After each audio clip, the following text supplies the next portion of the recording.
Russian President Vladimir Putin on Thursday accused forces in the United States of trying to undermine the success of his first summit with U.S. President Donald Trump, but said the two leaders had begun to improve U.S.-Russia ties anyway. Putin and Trump sat down for their first summit in Helsinki on Monday, an event that sparked a storm of criticism in the United States after Trump refused to blame the Russian leader for meddling in the 2016 U.S.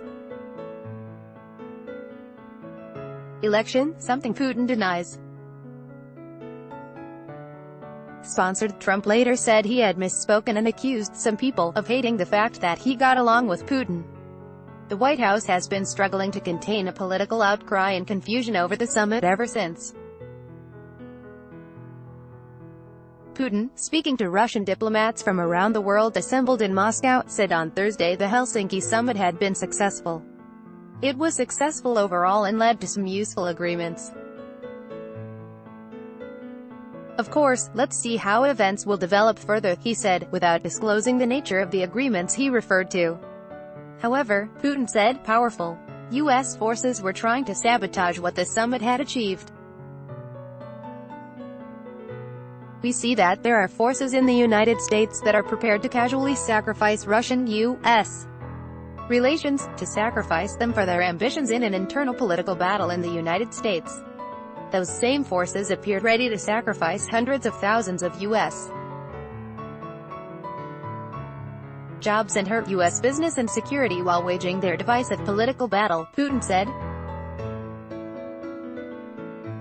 Narrow party interests. Putin did not name names, but spoke of U.S. politicians who put their narrow party interests above the best interests of the United States and were powerful enough to be able to foist their questionable stories on millions of Americans. He said it would have been naive to expect that the Helsinki summit could have resolved problems that had built up over many years in the space of a few hours. Despite the difference in opinions with Trump, we did agree that Russian-U.S. relations are in an extremely unsatisfactory state. In many respects, they are even worse than during the Cold War, he said. But the two leaders had at least made a start when it came to improving relations.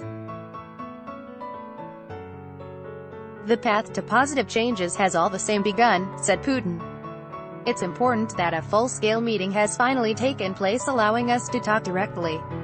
Putin warned, however, of the dangers of Moscow and Washington failing to continue to mend ties, saying the New START strategic arms reduction treaty would expire soon unless both countries took action.